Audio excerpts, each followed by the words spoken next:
Phones, test. Test 1, test 2, test 3. I think we're good. That's perfect. Good. 2 minutes to go.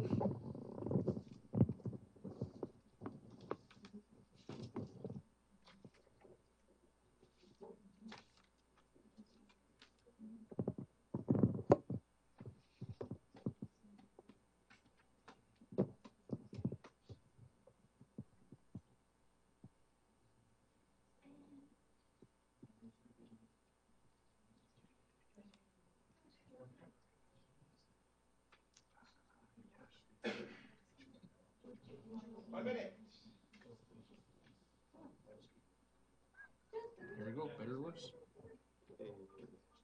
It'll be fine.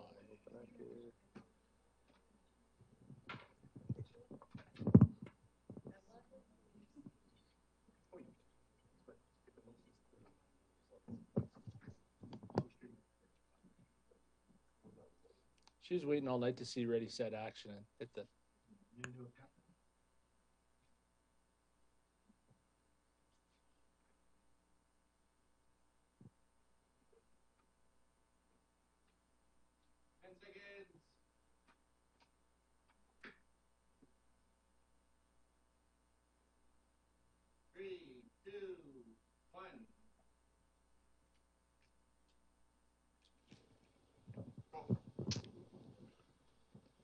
Good evening, everyone, and welcome to our coverage of the 2013 municipal election. And I am Fred Rennie. I'm the editor-in-chief and associate publisher of the Daily Herald Tribune. Glad to be with partner Dan Wong, outgoing city councilor. Not that we're happy that you're outgoing, but it's good to have your insight tonight as we look at a very interesting race. Dan, over to you, and what are you looking for tonight?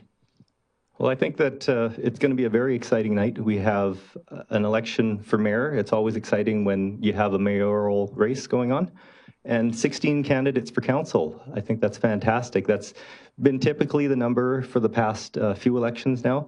However, you know, after the forum last Thursday, I found that I was much more informed, and I found that the quality of candidates was a lot better than I thought they were. I think that it's interesting this time out as well, and in past elections, that we see a wide diversity of experience in the community too. We see a lot of business people who bring that experience to it, people that own their own businesses, people involved in businesses as well. We see people from the social side of things and agencies. We see people from the arts and culture community as well stepping forward, wanting their voices heard. So it'll be very interesting to see. From a political science standpoint, you've got 6 incumbent councillors on the ballot for 8 spots. And with traditionally low voter turnout, which I think we both agree, we hope, if anything else we get done tonight, we get that number up a little bit, that incumbent councillors do have a bit of a mathematical advantage. Add to that, you have a candidate in Dwight Logan who has been mayor a couple times, has been on council a couple times. So I give everybody credit for stepping forward and putting their name into a race. It takes a lot of courage to put yourself out there in the public forum, spend your time and your money, and you know, regardless of political stripe, etc., just making that commitment is a big deal, and you know that. Yes, absolutely. You're really putting yourself out there when you run for council.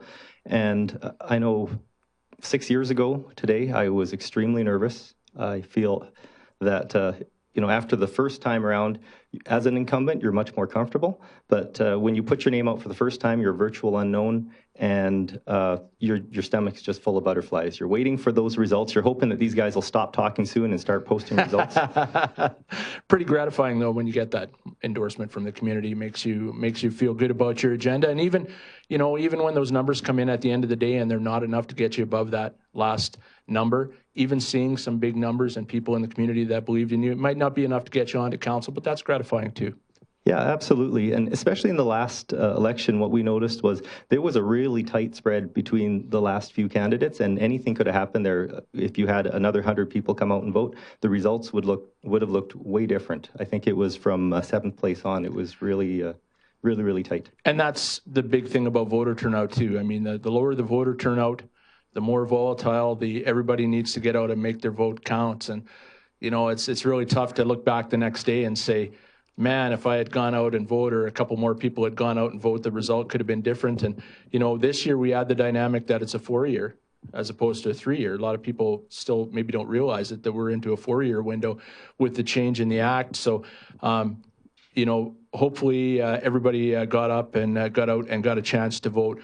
What we want to do now is put up for viewers a map of the polling stations that are tonight, and I think 15. We decided it's 15, including the advance and institutional polls. So we're talking about out of 15 polls. While that is up on the air, we're going to ask David Biltek to come and join us. David, of course, veteran member of City Council and other. I'll get you to go over, yeah. And David. David doesn't like politics very much, but he is joining us here tonight, and was very active in the campaign and very progressive in the campaign in creating a blog and social media.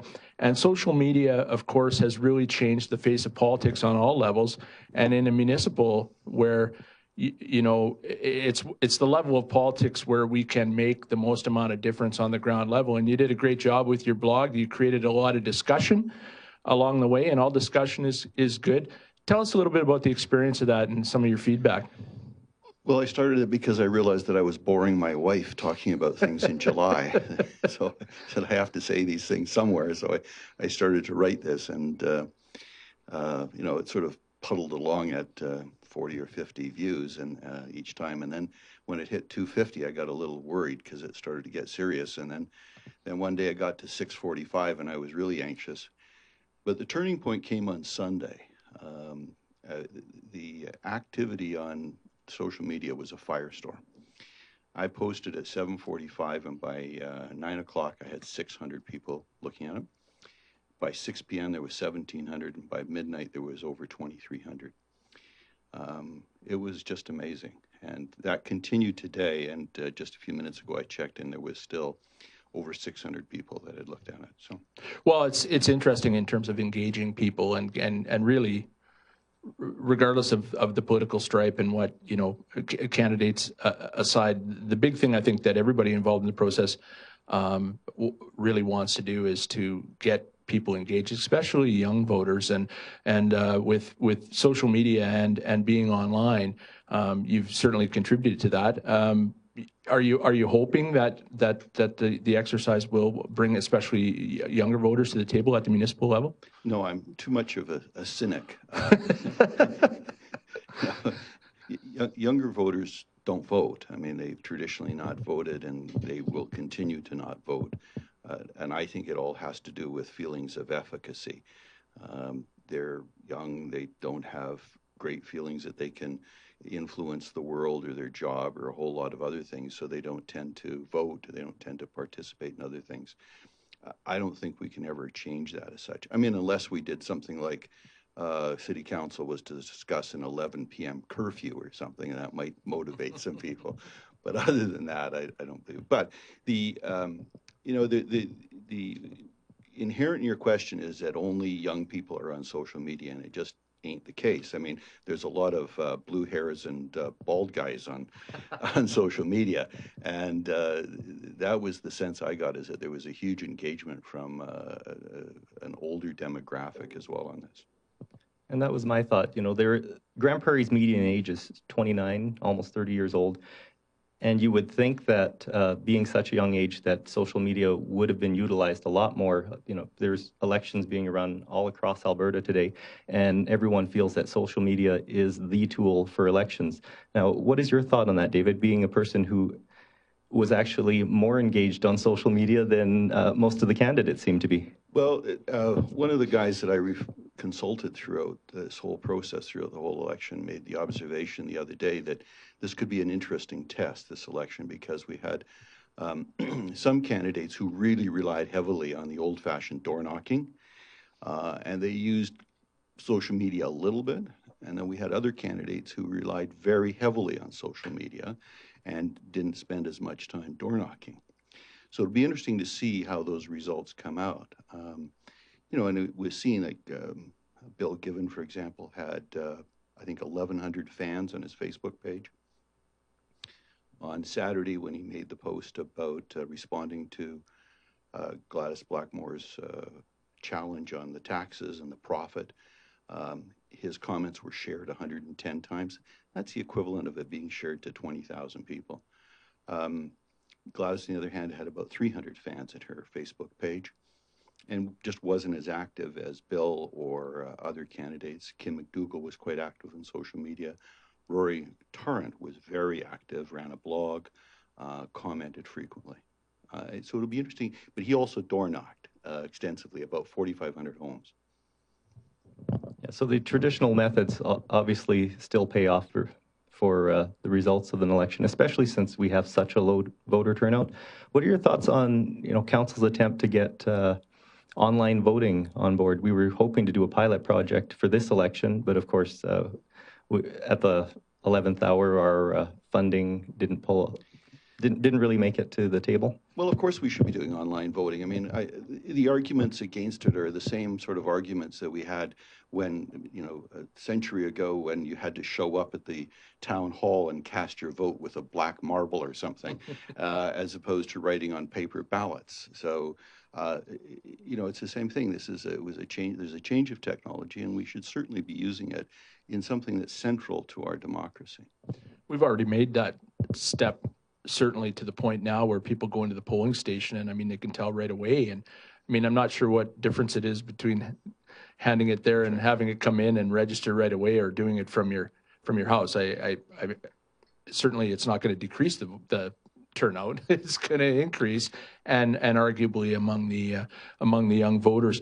Dave, in your feedback on your blog, in terms of people expressing what the main issues were, and you know, on an issue-based campaign, you always like to try and identify at least a couple of real sort of issues that are grinding. What's your sense on what those issues were this time? Well, I think for most of the campaign is that there were really no issues. And I think that a lot of candidates for council could have done very well by racing around and talking to neighborhoods about that stop sign or this park space and so on. And like, I think there was a lot of localized issues, but overall, I don't think there was any major issue. I mean, downtown redevelopment, economic development, taxes all scored about the same, I think. But on the weekend, things changed dramatically when Gladys Blackmore challenged the council and said, you collected too much taxes and you made a profit of, I don't know, 65 million, I think was what she suggested. And then Bill Given responded to that, and I think then that became the issue, and that became the talking point over the entire weekend, particularly on Sunday. And I suspect that one episode, that one statement and the responses to it motivated a huge number of people to come out to vote that may not have. And we'll see tonight, but it may have motivated Given's base quite substantially to come out. So really a line in the sand between how much money is too much money to be sitting on as a reserve, as opposed to what should be used to mitigate taxation.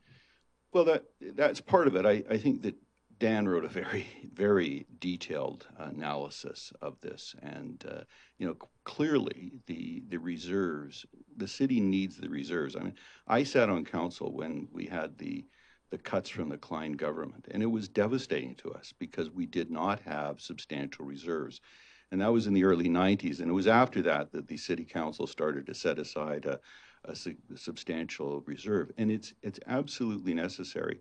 And we saw what happened in Calgary with the flood when they had to draw on millions of dollars to pay overtime and additional expenses to get things done.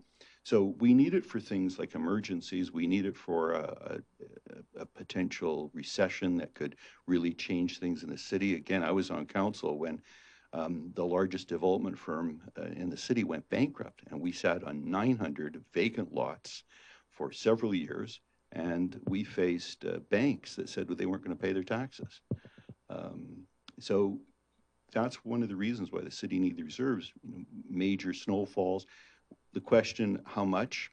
I mean, that is a matter for council. The point is that every year at budget, The city council reviews those reserves, changes policies on them, and approves how much money goes into them. So, you know, in fact, the 2013 budget, if I'm not, you can correct me on this, Dan, but I think the 2013 budget was essentially approved in 2011. And as I recall, I think Gladys Blackmore was on council then. No, she wasn't on council then. Yeah. But in 2010, she would have approved a budget for 2012 that would have helped dealt with some of the reserves that she was talking about. Yeah, in 2010, Gladys was still on council, and she would have helped out with the 2011 budget. Right. You know, the standard practice is for council to at least set the major part of the budget for 1 year of the new council. Right. Otherwise, it would be too much to, it would be very overwhelming for your first budget session to hit these great big binders, do the capital and operational budget at the same time. I remember those days. Yeah. When we used to do that, it was overwhelming. So David, being a past councillor, you've seen a lot of elections since then. Any insights into tonight's results?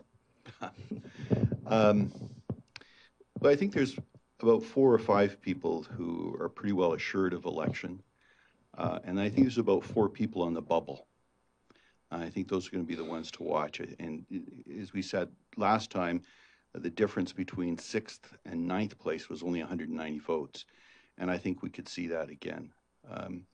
I think there's some newcomers that could likely do very well. One is Rory Tarrant. And again, he did very well at the forum. People were impressed with his presentation.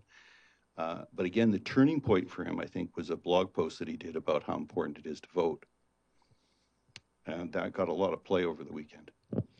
Yeah, it's been interesting watching the candidates, especially compelling people to get out and vote. And, you know, it's proven over time to be a successful, you know, campaign push in that getting people to get out and vote is more important than getting out to vote for me. And if you can sincerely parlay that feeling, those people are more often than not, they're going to vote for you anyway. Like if you can get out and say, look, you know, if you're not going to vote for me, that's fine, but please get out and vote.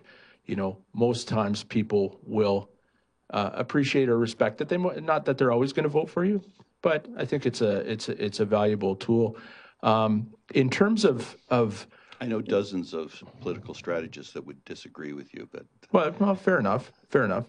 The ongoing issue of growth is not going away anytime soon, as you know, and it relates directly to the reserve issue. Okay, you were on council at a time where perhaps the nascent stages of county, city growth and being able to deal with growth and annexation and that kind of thing started to really take flight. And you know yourself that over several administrations, that has been a hot button issue, and it's cooled down and it's heated up and it's cooled down. And we're at that stage again. How important do you think that is going to continue to be over the next even 10 years, certainly in the light of the next administration, but over the next 10 years in dealing with the county to get growth of mutual benefit? We still see people pointing fingers and saying, we've got a lot of people that live just outside city limits that aren't paying their share. And you've got people in the county, obviously, that are saying, yeah, well, we make a lot of money here that, you know, filters back into the town through retail, other services. Your thoughts on that? It's a really important issue, and it's when you're in a larger center like this or Edmonton, it gets a bit confused. There's so many factors, but if you look at a place like Fairview and Rycroft and Falher, you can really see what's happened here. So, for example, Fairview and Rycroft had grain elevators, and these were the largest taxpayers. This was like their warehouser, right? Sitting in downtown, they paid a lot of tax. The grain elevators then decided to build an inland terminal in the MD of Spirit River and close those grain elevators. So Fairview and Rycroft lost their biggest taxpayers, and the MD gained a lot of taxes. Where do those people live? Well, some of the people who work at the inland terminal live in the MD, but a lot of them live in those towns. And so, and that's the same situation we have here. I mean, Grande Prairie, most of the people that work in a lot of these industrial complexes um, do live in Grande Prairie. The county gets taxes for gas plants that have virtually nobody working at them, the few people, but they do, what those that do live here. Or if they don't live here, I mean, I know one fellow who lives in the West Coast who monitors gas plants. The county collects the taxes, but there's no services to residents. And then they get the lineal tax. So for years, for decades, the cities and towns of this province have been saying we need to share industrial taxation. Mm-hmm. We need to share now this lineal tax, which is relatively new, but with all the pipelines we have running through the county and throughout this province, is that this has provided a cash cow for rural municipalities. And the province really should take this on.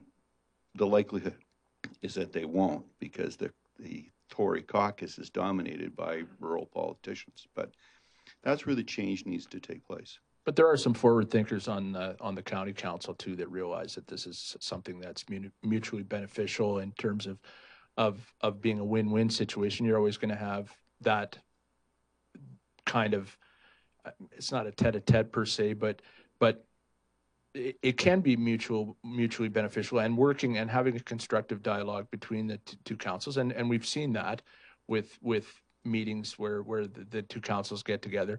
That's really going to be key to growth in this area as we continue to boom out, right?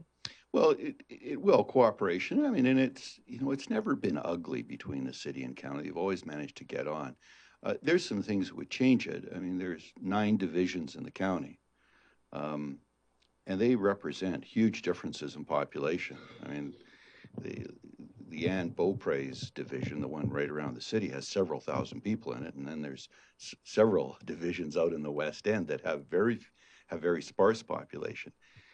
If the county was to change those divisions so it was closer to even representation by population, I think you begin to say a political change in the county as well. I think there's some change in the city people as well. I think there's a lot of us that would say, I really don't care where I live in the county of Grande Prairie, the city of Grande Prairie. I live in Grande Prairie. So if it was all one municipality, what difference would it make to me, quite frankly? But I don't see that happening. I don't see a merger happening unless the province was to come along and to encourage it by putting money on the table or mandating it, which is what they did in Fort McMurray. And, it's a different, the revenue situation is vastly different in Fort McMurray because of that. Yeah, and the provincial government is reviewing the Municipal Government Act as we speak. The process has been going on for a while, and it'll continue on for a while. They want to make sure they get good engagement and a lot of stakeholder input. But one of the topics that has come up time and time again is the fact that there's a system out there that's very adversarial when cities have to annex land from counties. You have no choice but to be confrontational with each other because your principles don't line up. The flow of money always drives the blood pressure up as well. So what I see is, we have to continue to tell this story because the current Municipal Government Act has only adversarial tools there. A municipality can apply to amalgamate, but that's like forcing a marriage onto someone else, right? You can't do that and make it work. If they were to rewrite the rules so that it was more of an arranged marriage situation, I think that might make a little more sense. I come from a culture where arranged marriages are based on mutual respect and the view that you're going into this with a larger picture in mind.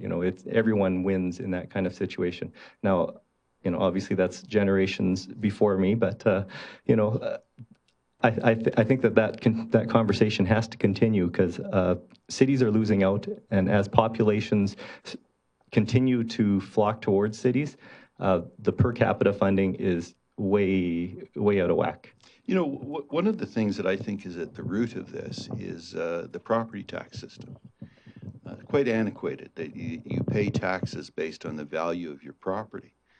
And it leads to all sorts of peculiar policy situations where you have perhaps older people living in central city neighborhoods on houses, land that is very valuable, and they're having to pay a lot of tax.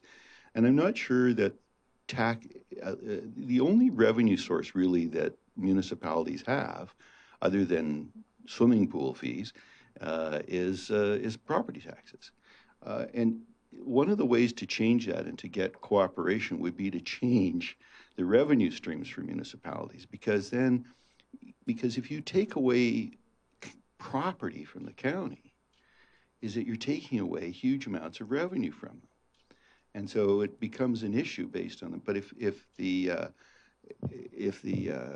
revenue stream was based on something else, then it would change that whole nature of the cooperation. David, are you a fan of the BC model where there is a more direct and appropriate feedback of industrial tax base to the communities where the resource taxation is coming from in the corporate world? And I speak of this because it's often compared, as I see we're getting our first results in now, Fort St. John and Dawson Creek, where they've basically got a check from Victoria to pay for a new event center, of course, with naming rights. But they say, okay, look, this much came in from here, and it's going right back to you, as opposed to into the general coffers, and let the politicians in Edmonton decide. Yeah, that's the fair share system. Yeah. I'm not sure about that, because I think that has so many opportunities for manipulation. I would prefer something else other than that was directly in the hands of the municipalities, as opposed to having to go to the capital and beg for money. Yeah. Okay, so we're getting this the world famous signal that we're getting our first results. So we're monitoring here, and you should be able to see them. Thank you, David. That after 1 of 15 polls reported, we see 697 for incumbent Mayor Bill Given, Gladys Blackmore 223. Now, do we know which? Oh, that's advanced. I'm sorry. Yeah, advanced poll. So 697 223. So basically a 3 and a bit to 1 margin at this point.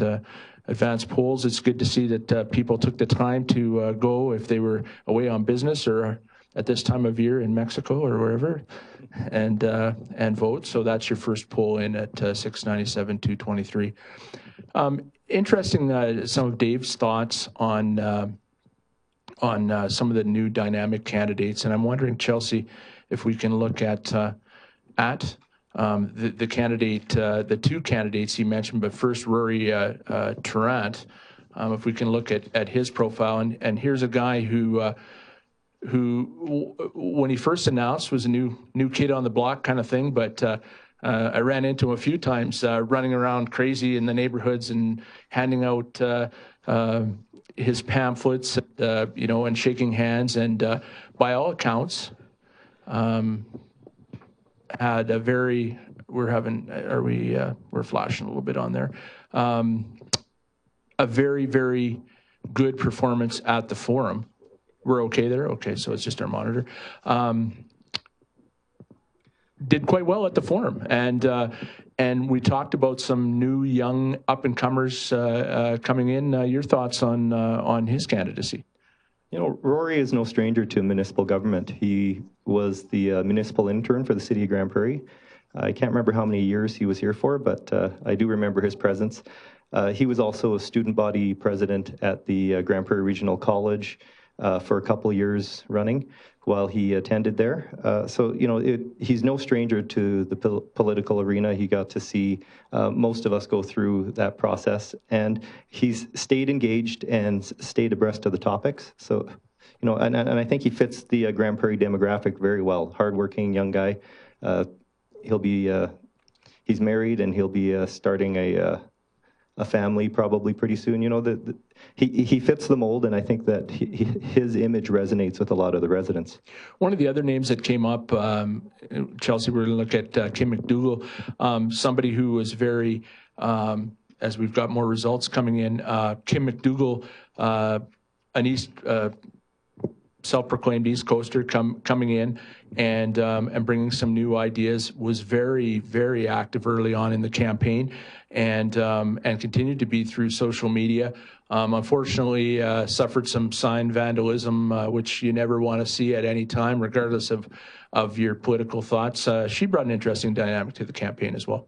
Yes, absolutely. I think with Kim, you could almost see a little bit of a foreshadowing a year or 2 years before she announced her candidacy, because she had attended a lot of committee meetings for the city, and she also applied for a lot of boards and committees that the city offers. She also does represent a younger demographic, and coming from the East Coast, I think that's nothing special. You know, Grande Prairie does have a large population of East Coasters. Yeah, no, it's interesting to bring in new dynamics as well. So we have some more results in. Our GP decision desk says 2 out of 15 polls now reported, and this would be the institutional mobile poll, and Bill Given 212. Gladys Blackmore 84. So do we have a composite? Do we, as in all total? And there it is. Boy, you're good, eh? 909. Now, the thing to remember, 307. So those are the early results, of course. Yeah. So right now you're basically at a 3-to-1 pace. Not to read too much into these results at this point, but they are 2 of 15 polls. Yeah, the early results, being the advanced polls and the institutional polls, they heavily favor incumbents. Sure, yeah. And we talked about that a little bit too, in terms of incumbents and what, you know, from the political science standpoint, incumbents, especially the lower the voter turnout, the more the incumbent has the advantage because of name recognition. And I know David was being a little bit coy, and it's not like David to be that coy, actually, but he mentioned that he thought that there were probably 4 candidates that were in good stead. And I'll go out on the limb and say that Helen Rice and Lauren Radburn are probably two of those 4. So Chelsea, can we take a look at either or? Whatever is easier for you to bring up. Lauren Radburn is generally recognized as not only the most prepared, well-read, and ready to go counselor / alderman that we have seen in a while, but maybe in, you know, over a number of years. I mean, you're not going to catch Lauren off guard in a committee meeting very often, and you know that. Yeah, absolutely. And in terms of results, I was always trailing behind Lauren. He was the guy you couldn't catch. Lauren, the first time I met him, it was very interesting. I was in grade 5, and he was the principal of my school. Oh, now come on, man. And thankfully, he was a very, very judicious and let me off with the warning.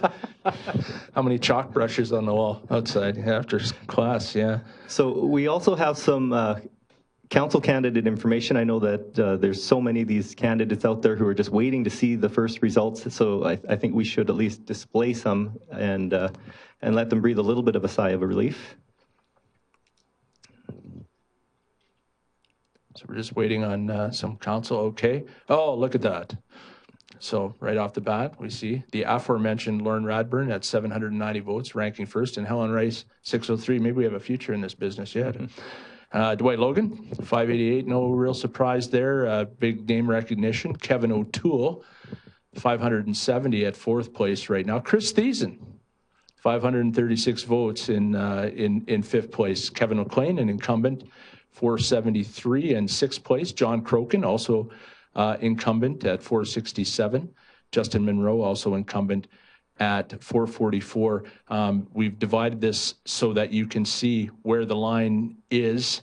So the names as we progress through the night, the names on the left are above the line, and the names on the right are below the line as we move forward. So after that, we see Jackie Clayton, 442. So again, not a big spread between Kevin McLean at 673 and Rory Tarrant at 10th at 407. And again, these are early, only 2 out of 15 polls. So not a big variance there. Kim McDougall, 348 in 11th. Jared Gosson, 283. Miriam Manick at 260, Jeff Campbell 211, Aaron Steidel at 187, and Ewan Bibangu at 83. So that's where we are through 15, 2 of 15 polls. Now we have some more. Boy, they're rolling in quick. We were told they're going to roll in quick. And now we see 1423 out of 15 polls. Can you tell us which the third poll was? Decoy Armories. Decoy Armories. D Company Armories, I'm told. Yes. Yes. Bill Given, 511 to Gladys Blackmore's 204. So again, the composite, please, if you will. So 1420 to 511. So we see that 3-to-1 margin kind of staying true through three polls. Can we go back to the councillor numbers, please? Any numbers there stand out for you? For me, Chris Thiessen, I mean, that's a big number. I mean, early polls, but. Yeah, Chris came really close in the last election as well. I think he came in 9th place by a margin of, let's take a look here. Got some old results. I think it was less than 50. Oh, there we are. No. Well, it was a really tight margin anyway. I can't really, this isn't in order, so I'd have to do some searching. But the last ones on the outside looking in last time, it was all pretty close there. And, you know, and here's a guy that came back. You know, he's not the only one, but guys coming back and taking another run at it. So certainly, any other, obviously, seeing Lauren and Helen's numbers there probably don't surprise you a great deal. No, not at all. But if you notice these composite numbers here, Jackie Clayton and Rory Tarrant moved up in the list, 7th and 8th. They have now. So we see now John Crokin and Justin Monroe on the outside looking in. But again, not a big spread. Between, we're starting to see a little bit of a spread now there with Kevin O'Toole in 5th at 931. But once we get to Kevin McLean in 6th at 759, we go all the way down to Justin Monroe at 10th at 711. That's a pretty slim margin, especially with only 3 out of 15 polls reporting at this point. So interesting stuff as we move along now. The real interesting thing, I think, is that D Company Armories is around the Swan-Avon area, which is typically an older demographic. Yep. So we see the older demographic voting for a lot of younger members here. Yes, and I see you know, and some of the incumbents that have been around for a while as well, getting support in that neighborhood, and that would be traditionally a high voter turnout. We've got some more results coming in here now. And this would be now 4, and this is St. Patrick's School. So now we're sort of shifting areas of the city, and 322 given, 103. It's remarkable how these polls are pretty much coming in at 3-to-1, almost every poll so far. So 1742 overall for Bill Given and 614, and we're pretty much on that 3-1 ratio. Be interesting to see if that goes on. We were talking about that in our story meeting at the Herald Tribune today, that, you know, if you're waiting for a polling station where a particular candidate might live and think that that's going to be your savior if that poll hasn't reported yet, stats haven't shown that to be true at all. We looked, when we had our planning meeting, we looked at some of those numbers, and last time some of the councillors and some of the mayoral candidates were running, they didn't do particularly well or exceedingly well in their own, and that just speaks to the dynamic of the voting community. Yeah, I agree with you there. We are getting more away that we have more. Jeez. Some more polling information coming in. And this is Alexander Forbes. Again, 3-to-1. Bill Given, 384. Gladys Blackmore, 148. So again, we're seeing that same 3-to-1 split, 2126 to 762. And yeah, I mean, it's pretty incredible, the math there. Is now we're in one third of the polls reporting now at 5 of 15. So Gladys is going to have to make up some, some serious real estate on, and pick up, and certainly cut that margin down at a poll by poll to get into a position to be able to overcome a deficit, which has been from the start. Yes, the general sentiment out there was that Bill Given would be really difficult to beat in this election. This is a young mayor who has a lot of experience. He's shown that he's got a strong vision for the city, and he's been very very good with the public. You know, I think in terms of just general popularity, it was really difficult for anyone to come out, whether they were an old councillor or a new dynamic person. It would just be really difficult to beat out Bill Given. Well, you got to give Gladys credit for coming out and you know, and challenging the record. I mean, for the democratic process, for sure, to go out and ask those questions. And you know, it's we and you've been here long enough to know we've had our share of acclamation mayoral races over the years as well. And you know, it's great that the person in that position is competent and people are happy with that, but you always want to see a little bit of the democratic process as well. Yeah, and I think that you do get a better turnout when there is a little bit of a fight for the mayor seat. So if we could pull up those council candidate information. Notice that Chris Thiessen has moved in. He's nice and strong. Just that composite. Yeah. They're waiting for some more information. We're waiting for some more coming through.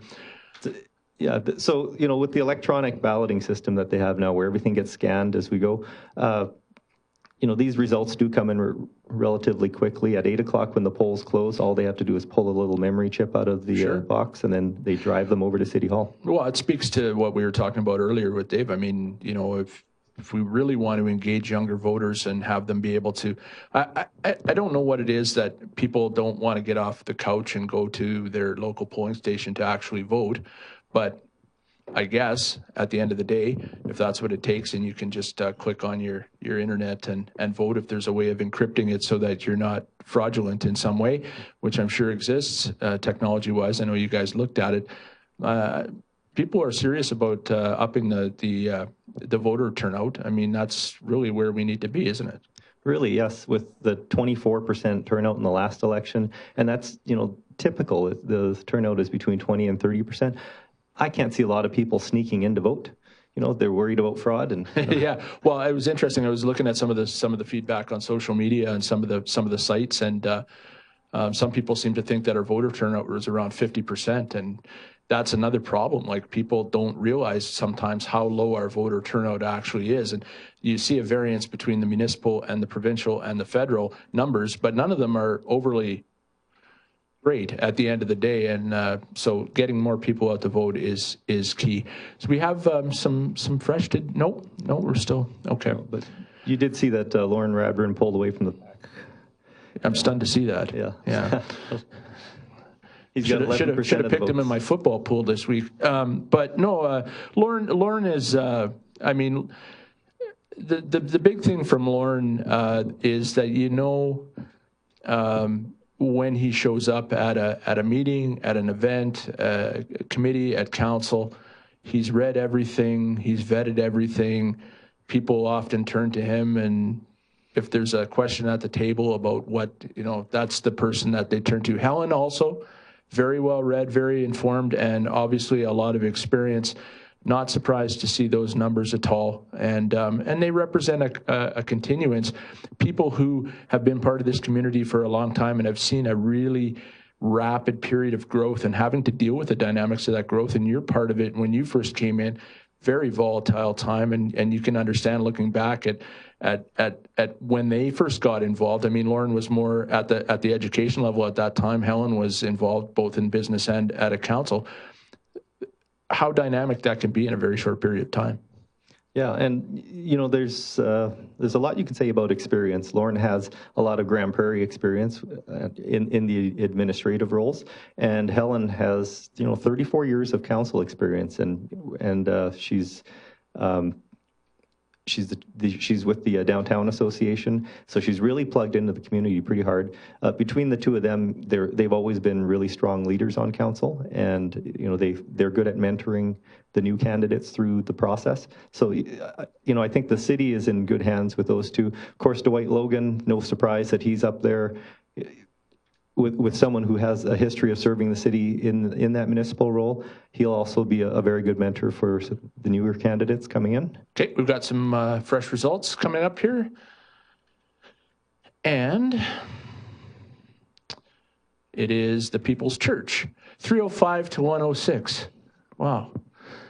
Seems to be 3 to 1, Dan. What's going on here? I think the math is easy on that ratio. Yes. 3 to 1. 8 out of 15 polls. Now we've got even more. Elks Hall, 378 to 130. And more. Here they come in quick. We're Montrose, 418 to 172. A little bit of a pickup there for Gladys, a little less than, and the overall 8 out of 15 we see 3227 for Bill Given, and 1170 for Gladys Blackmore. So that 3 to 1 has stayed pretty much throughout the night. Can we see the? There we go. They're anticipating our every move. Lauren Radburn, 2,910 in first place. Helen Rice, 2303. Chris Thiessen has moved up into third place. Wow. 2269. And Chris, I'm not saying wow as in I didn't think you could do it. Those are impressive numbers. Dwight Logan, 2227. Kevin O'Toole is now in fifth at 2142. Jackie Clayton has moved up into sixth at 1825. Kevin McLean, incumbent, 1763 and 7. And Rory Tarrant, 1714 in eighth. We see right now, although very, very close yet, two incumbents on the outside looking in below that line, John Crokin and Justin Monroe, 1668 and 1656. Again, the numbers between especially Kevin McLean at 7 and Justin Monroe in 10th are still way too close to look at. I think that Lauren Radburn can cut the cake and start blowing on the candles. And Helen Rice is probably pretty close too, but you're into 8 out of 15 polls, and we're seeing, it's interesting, we talked about the diversity and the dynamics of Grande Prairie as a community, and yet pretty much in all the polls we've seen for mayor and to some degree for the councillors, kind of the same breakdown in numbers for the candidates, give or take a little bit here. So that's kind of an interesting political science question, because you're saying, well, the west end of the city is going to go for this person and the south is going to go here and whatnot. And we really see more of a uniformity in the results, don't we, Dan? Yeah, we definitely do. The uniformity speaks volumes. The top four haven't changed really. We are seeing, Kevin O'Toole is starting to move in on that cluster in the top four. And that's no surprise to me either. He is definitely one of those community guys. He was at every event. He sat on a lot of committees, and he has probably the biggest heart of anyone that I've met. I think Chris Thiessen, I think it was his signs that probably did it at the end of the day. Those were pretty impressive. Those handmade looking ones. It was interesting. And so very interesting, these numbers as they roll in. No surprise at all. We chatted about it a little bit, and certainly seeing Lauren Radburn and Helen Rice where they are is not a surprise. There are some surprises through the middle. And we talked off the top of the show, Dan, about the danger of some of the incumbents maybe giving way to some of the newcomers, and notwithstanding Dwight Logan being that he is, and Chelsea, can we maybe see the slide on Dwight Logan? Of course, he's been mayor of the city on more than one occasion, and he's been on council on more than one occasion, and there we have it. And there's the man. So Dwight, most famously known for writing movie columns for the Daily Herald Tribune from time to time. No, just kidding. So Dwight, I think, probably represents bringing a little bit, we've got 3 more results coming in. So just to finish the thought, I think he probably represents, especially seniors who have, known Dwight's family and his presence in the community, feel comfortable in casting a vote for a little bit of that sort of control. Fact, when I say control, I mean just knowing what you're going to get, kind of thing. So I think he probably benefited from having some of that comfort vote. Do you agree? Yeah, I do agree. there's a couple of really big factors in election results. One is your circle of influence, and that circle of influence can be based on family and friends and your stature or your position in the community. The other real big factor I find is your involvement in the community, and that's one thing that Dwight did. Has always been consistent with is, he is a member of the Rotary Club, but he was on a number of boards and committees throughout the city, and he never stopped that. And, what you see right before the election is a lot of these new candidates come in and they start to plug into the community just a few months before the election, and that's something that Dwight has, you have to love the guy for doing that, because he's showing that he is a selfless person. He's got a lot of time on his hand these days, obviously, but you can spend that time any way you want it. Okay, so let's see our updated results now. And Crystal Park School comes in at 533 for Bill Given to 213 Gladys Blackmore, so a little bit less of the 3-to-1 there, but kind of back to it at Maud Clifford in poll 4, 421 Bill Given to 171 for Gladys Blackmore. So the last three polls that we've seen come in haven't been quite as high as 3-to-1, but now that one is Mother Teresa School in 11 out of 15, 425 to 109. Is that our, okay, so can we see the composite now, please, for the councillors? Or first of all, yes, 4606 for Bill Given and 1663 for Gladys Blackmore, 11 of 15 polls. Lauren Radburn, 4156, well out in front, almost 1,000 votes. Chris Thiessen's moved into second place, 3310. In second place, Helen Rice, 3252. Dwight Logan in fourth at 3126. Kevin O'Toole, 3092 in fifth. Jackie Clayton, 2696 in sixth. Rory Tarrant, 2560 at seventh. Kevin McLean, 2550. So we still see John Crokin and Justin Monroe, both incumbent councillors, on the outside looking in. Again, not that far out of that, with 4 polls left to go. So that race is still in. I'm going to go way out on the limb here, Chelsea. Can we put up the Lauren Radburn graphic? I always wanted to do this. Come on, work with me. There we go, Lauren Radburn. I think that's a pretty safe bet. I was way out there. Lauren is poised to win this thing twice.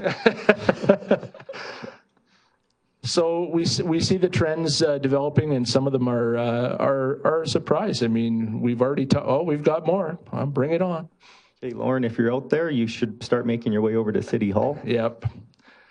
445 to 205. A little bit tighter. Yeah, a little tighter at Holy Cross in poll 5. So 5051, 1868. But obviously the writing is on the wall here. I think we have. The writing is on the wall. I'm going to let you call it. I'm going to let you call that one. Maybe we'll wait for a couple more before we put that check mark up. Let's wait for 3 more.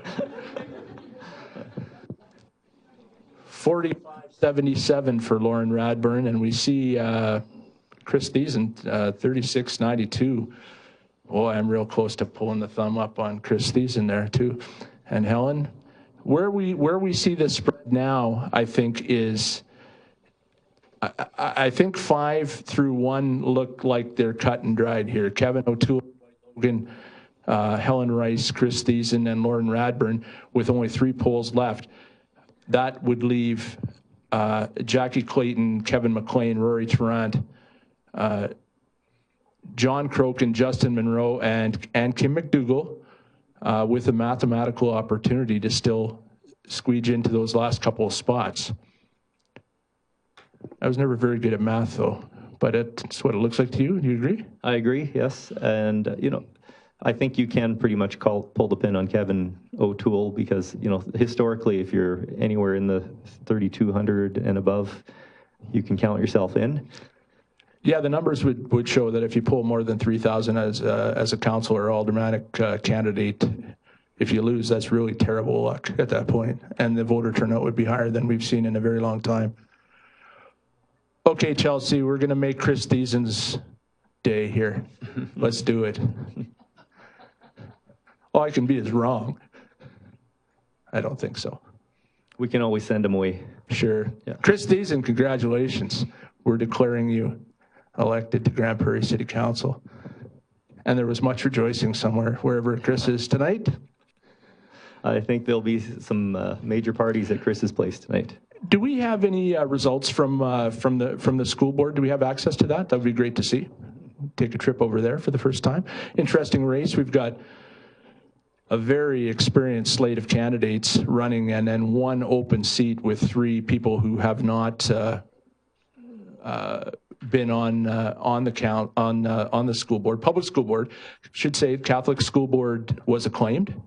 There's a Peace Wapiti race, which is county, but we're seeing Karen Prokopowicz, although very slim margin in 12 out of 15, leading the 3039. John Lahners, who has traditionally been atop the polls, 2965, so not a big spread there. Then we go to Paulette Carrillo, another incumbent at 2744. Brenda Howard, another incumbent at 2076. And Joanne Kazakov.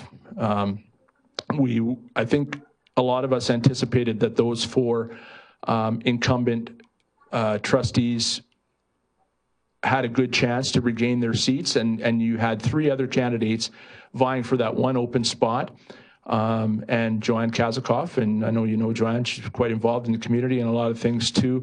Cindy Webb and Nancy Olson, the other candidates, they're mere 20 votes apart at the bottom there. Joanne at 1995 right now would be the 5th member of the public school board as a trustee. Any surprises in those results, Dano? No real surprises. Joanne is also a very active member of the community, and I think that if anything, if you could label any one factor being a wild card in any election, is get yourself active, because not only are you giving back to your community, but if you do choose to run for an office like this, it really just expands the number of people that know you, and your circle of influence just grows that much more. And this is one of the positions in public life that often goes unnoticed a little bit, but so much involved when people look at taxation, and I know you deal with it at budget time.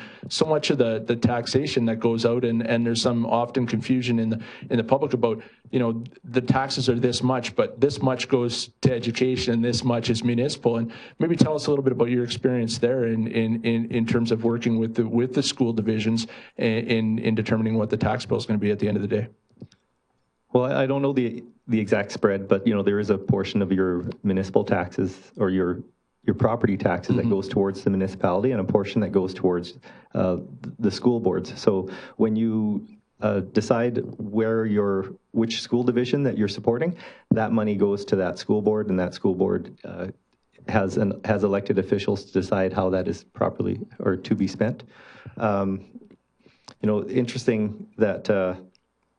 Between the school boards and the city, a lot of people get confused over, what are municipal issues, and they don't really recognize that there is an elected school board out there that make decisions, and the general public has just as much influence on that board as they do on their city council. Yeah, I think sometimes that's overlooked a little bit, and it's interesting to see.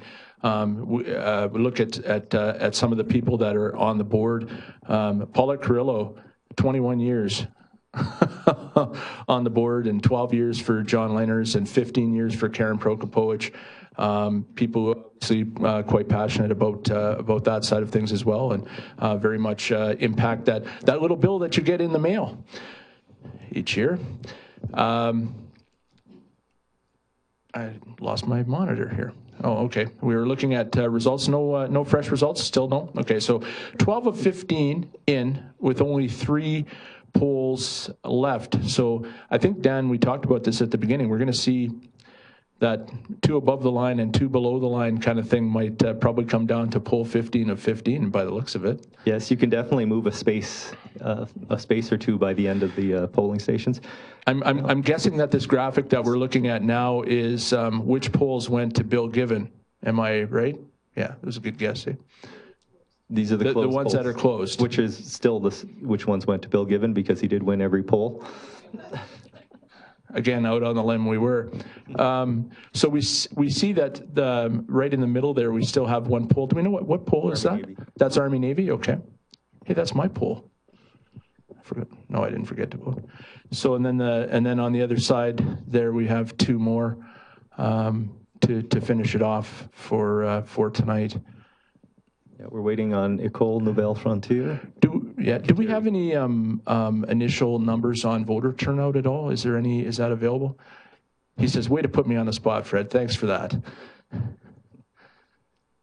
Seriously, the one thing that I think all of us in media and in the community wanted to do, if anything else, was to try and get that number up a little bit, because that number sits there when you go and research elections and you say,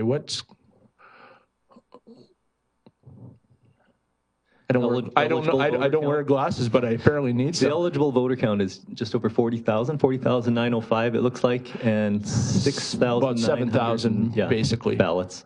So 7,000 out of. So not good so far. In the 2007 election. Oh, you're the engineer. Come on, do the math.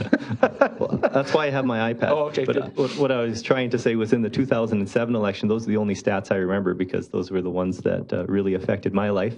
There were 33,000 voters, eligible voters out there. And again, about 10,000 people came out. So, we were at 29% at that time. Now, all I've seen happen since then is the number of voters remain the same, but our number of eligible voters goes up. Goes up. Yeah, so. Goes up with our population every day. Chelsea, have we seen has there been any activity out of town at all? It's okay if not, I just have to ask. No? Okay. We're going to try and we will continue to try and, as we have breaks in between the numbers coming in, looking at some of the races that are happening across, because all of Albertans are voting tonight at the municipal level. And of course, once you leave Grande Prairie, the 2 races that have the most amount of appeal, of course, are Edmonton and Calgary. Calgary, an interesting dynamic in Mayor Menchie there with the flood situation and the way he handled it. And he was really going into a fairly rough time with a lot of criticism when that happened. And then when he came out of that, he was generally applauded across the board for the way that they were able to handle that. And I know David mentioned it when they talked about the reserves and the need to be able to call upon that. So it sounds like that probably has buoyed his chances. Edmonton is very interesting, of course, because Stephen Mendel has stepped aside. And then you've got 3 candidates that are vying. Of course, Karen Leibovici, who is a longtime Liberal in the province and a longtime Edmonton alderman as well. So that Carrie Diot, of course, who's been on council and was also come from the media side. We've got some more results as well coming in. So we'll try and get you some information on those as well, because I know that you're interested.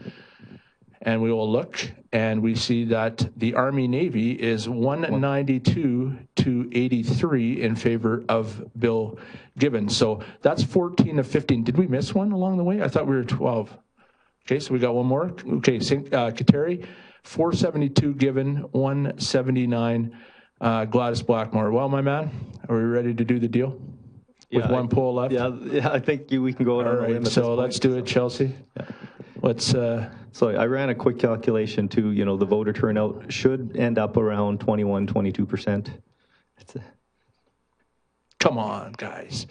There you are. Mayor Bill Given declared elected as the incumbent and re-elected as mayor of Grande Prairie. So able to do that. Now let's look at the updated 14 of 15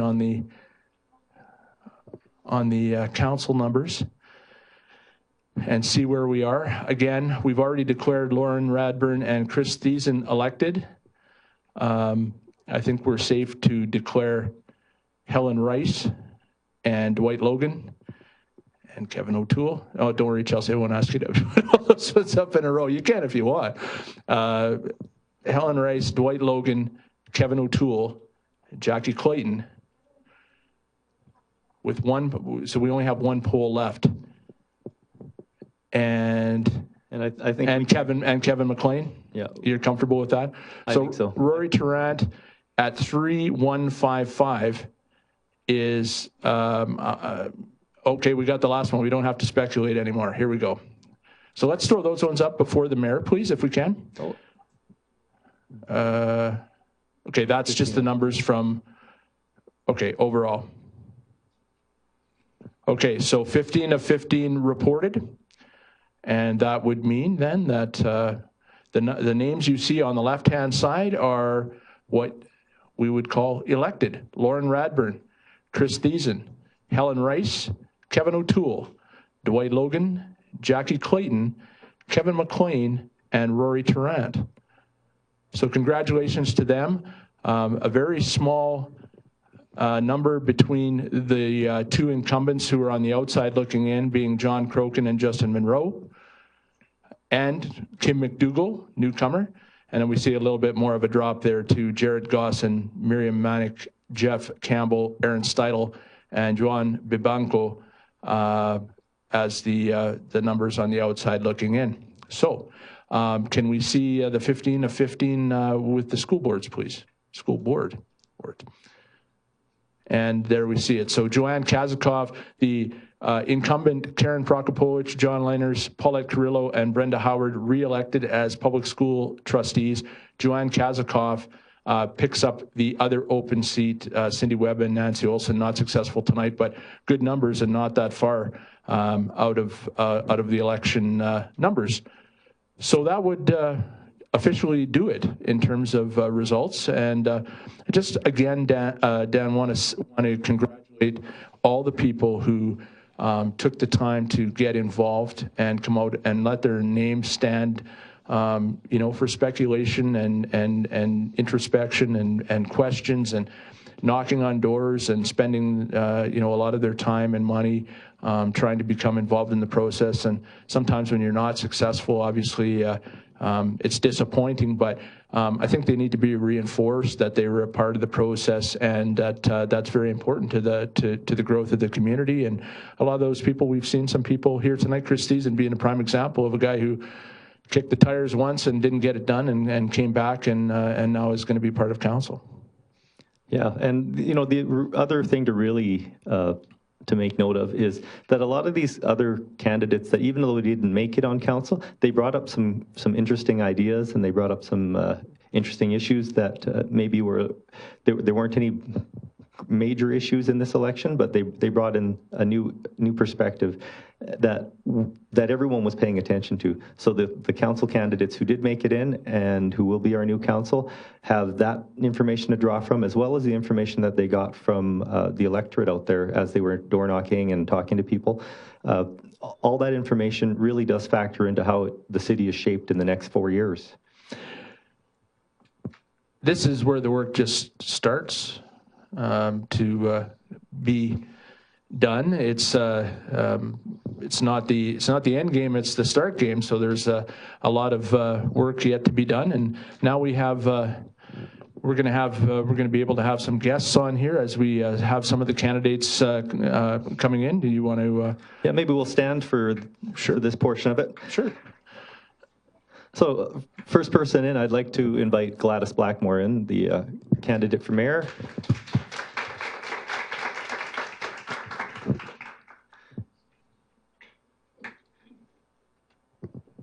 Welcome, Gladys. Thank you, Dan. Thank you, Dan. So Gladys, you raised some very interesting points throughout the campaign in terms of making administration and the council as optic and responsible with respect to the city finances and taxes. Do you feel that despite you weren't successful in the election, we're able to raise some points that will certainly keep that in the public eye over the next administration? The really great thing about Grande Prairie is everyone here is working and everyone is earning a good living. Everyone's doing really well. And so what's happening at City Hall isn't top of mind for very many people at all. And they put that at the back of their minds and they go off to work every day. That's not a situation that's sustainable. If Grande Prairie will eventually hit a downturn, we know that because we've lived here a long time. We know that it happens. And that situation will just simply not be sustainable. But in the meantime, until people are willing to pay attention to that, council is free to work as they will, I think. Is there any lessons you learned out there? I don't want to say was there anything you'd do differently, but is there, I mean, you've run campaigns before, you've run for mayor, you've been a successful councillor, you're out, you know, with the United Way, you're very involved in the community. I mean, what would be your lasting impressions of just being out there on the campaign this trail? Is there any new lessons you may have learned or impressions that you have that maybe you didn't have before? What I find kind of ironic in Grande Prairie is a lot of people profess to be interested in politics, and when you knock on their doors and you say, do you vote? They say, yes, I vote. I don't know where they were because I don't think most of those people voted in this election. Yeah. I think we're at 8,800 maybe at the most voters. So I think that there's a little bit of a dichotomy there where people are saying one thing and their actions are telling a different story altogether. Yeah, it's disappointing. What'd you have, Dano? 22.5% basically on the math, and 24 last time. So, I think our voters are aging. Well, and we talked about that in several situations in terms of how to engage younger voters, and we had David Biltek on earlier to, you know, talk about that a little bit. And maybe the one thing is about moving forward with being able to vote electronically, like as opposed to, you know, having to actually. It's sad to say, well, you have to actually get up and go to the poll to vote. But if you could vote, you know, encrypted from your house, what are your thoughts on that moving forward?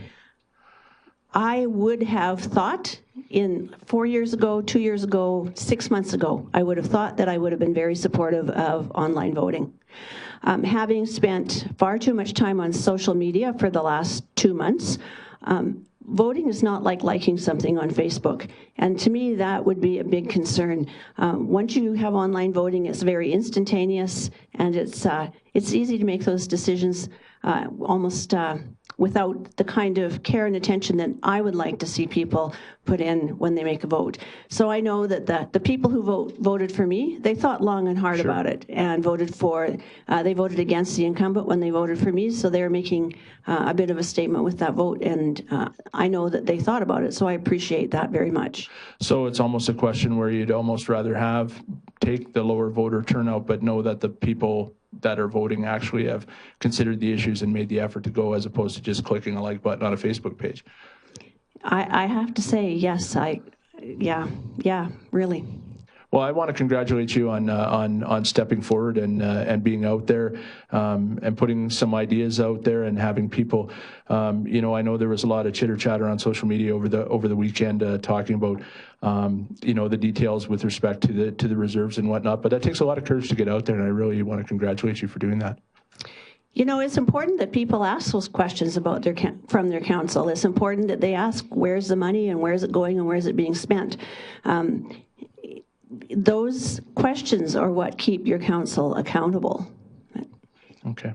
Well, congratulations, Gladys, and thank you very much for being part of the process. I really appreciate it. Thank you. I just want to say congratulations to Mayor Bill Gibbon and to all the volunteers who worked on my campaign. They worked really hard. Congratulations to all of the incumbents who were elected and the new people who were elected onto council. You have a great 4 years ahead of you, and know that you can run the city and people will be able to contact you and contact you and talk to you.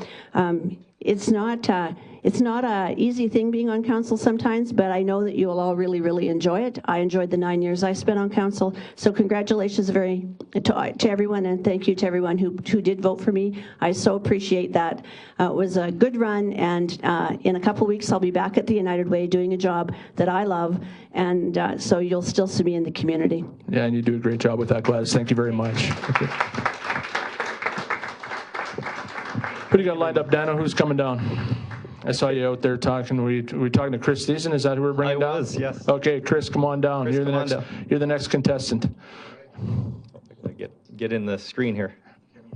Yeah. between us here. Between you guys? Yep. There we go. All right. Here, I'll give you the mic. Oh, thank you. Well, congratulations, Chris. So pretty exciting day for you. A little overwhelming. We all thought we're going to do pretty good, but the final poll results, it was quite outstanding. So thank you very much to everybody in Grande Prairie for coming out and voting, and for voting for me too. Because So, Chris, you were the candidate that stood really strongly for the arts community, for the environment, and for making Grande Prairie an affordable place for everyone. And the results here were a resounding yes. Let's get Chris Thiessen in there. So, what do you think that means, as in terms of what do you think the public wants out of this council? Well, I think the public really has spoken, and they said that they want the social issues addressed. They want to, it's more than just the economy and the taxes, the annexation, all that stuff's important. But if we can't take care of our own people, we're not doing I guess, an adequate job on city council. So I think finishing so high and standing on behalf of all the things that are important to me and important, obviously, to a lot of people in the city of Grande Prairie, I think that they said resoundingly yes. Like, let's start taking care of each other, and that's what we need from our city council. Well, thanks, Chris. And we do have quite a few other council members in attendance, so we're going to start rolling them through. Bringing them in, sure. And I just want to say, nice signs. That was probably the difference at the end of the day. No, I just teasing. Yeah, I'm sure it did. Congratulations. Good for you. Thanks so much. All right. So we're bringing in Kevin? Let's bring in Dwight Logan. Dwight Logan, come on down. Dwight Logan, who's been patiently watching the broadcast live. Bid $1. I've enjoyed watching all your coverage so far. You can't walk away like that just because I'm up Okay, here. so we're going to move in the middle? No, we're just trying to make sure that we're all on the screen. For me, that's tough, so come on. So, Dwight, you brought to the fore the some comfort. We talked about that a little bit. I mean, you have such a strong record in this community. Your family has been here for a long time. You've been mayor a couple of times. You've been on council for many years. Obviously, looking at the voting demographic and whatnot, you brought a certain level of trust and comfort, and that showed up in the numbers tonight. And the other thing I wanted to touch base on is that you made a conscientious decision early on to tell people that you weren't going to put election signs out, and that was interesting. And I was waiting to see how that would turn out, and it seemed to turn out okay for you. Well, I guess first of all, in the first part of your dialogue as we got going, my involvement hasn't always just been political. I've been very involved with community organizations, and I think it was you, Dan, that mentioned earlier, maybe it was you, about that being very important for any politician, anybody. If you're not actually involved in the community, whether it's social groups or environmental groups or sports groups, then you're really missing something when it comes to the politics. And in terms of the signs? Oh, the signs issue, I do believe I would have finished a bit better if I had used signs. The problem with signs is that they do work. and we know that from campaigns right across North America. But I wish we could find a way to get rid of them, because there is an environmental price that's paid by them, and you can see all of the stuff, all the signs lying in the ditches right now. But why can't we get rid of them? Because they do work. Yeah. What coming back with a fresh perspective, being removed from council, watching it from the outside, and now coming back in and sitting at the table again, what do you think? I mean, obviously you're going to do diligence to the daily business and committee work that you're going to do, but if there's one thing that you're going to come in and certainly focus on, if there's one thing you could put your finger on, what might that be? Well, I really like the members of council, and I like the looks of the new council. I think that the prior council worked hard. I think if there's one thing that I bring, and I bring it whenever I've been on council as a councillor and alderman, is a counterpoint to the smugness that often creeps in with councils. Oh gosh, we think we've done so well, and you got to have at least one or two people on council that are saying, no, wait a minute, just think about this. Okay, well, congratulations, Dwight. Very well run campaign, and nice to see you back at the council table. Thank you very much. Kevin O'Toole is sending his new council member, Rory Tarrant. Congratulations. Here you go. Congratulations, Rory. Thank you very much. Daniel can, there you go. So Rory, you know, how old are you, first of all? I'm 25. 25. So you aren't the youngest councillor to be brought into the city of Grande Prairie, but you are the youngest on this council. How does that feel? It feels incredible, you know, to have that much support, and that the city of Grande Prairie would come out and decide that I'm worthy to serve on this city council, and to show me the support in that way. It's just been tremendous. Well, you know, this is well deserved. At the forum, I thought that you performed one of the best. You performed as one of the best candidates out there. I think that Helen Rice, obviously, she got a lot of applause and a lot of kudos from her supporters. But Rory, you were a big surprise for people who didn't know who Rory Tarrant was, and you answered the questions very thoughtfully. And so obviously you did your research. Absolutely. You know, this is municipal government. Municipal politics has been a passion of mine for a very long time. And, you know, I've been a part of this community, and I've tried to be up on all the issues, tried to be, you know, as involved as I possibly could. And so I think it did come through at the forum. And I was just thrilled that there was that engagement. There were so many people that came out and were able to partake. Yeah, so be prepared for your life to be changed now. Oh, absolutely. Yeah, I know that there's been, you know, some speculation in terms of, you know, how much time does council take. I can tell you from experience that it does consume a lot of your life. I hope that you and your wife are ready for that. Absolutely. Yeah, we're very ready. And I don't know about family plans. You mentioned it earlier. I got a big shout out from my parents in the room, and they were happy to hear that. I'm always getting people pregnant. Yeah. Right on. But no, we're, you know, Callie and I, we're just thrilled to be, you know, part of the city now, and to be, you know, looking forward to this challenge. So. Well, congratulations again, Rory. Well, thank you so much, Dan. Congratulations. Congratulations. All right. Kevin O'Toole, Patiently waiting in the wings. incumbent and re-elected tonight. Thanks very much. There you go. Congratulations. Thanks. So you represent one of the four incoming councillors returning.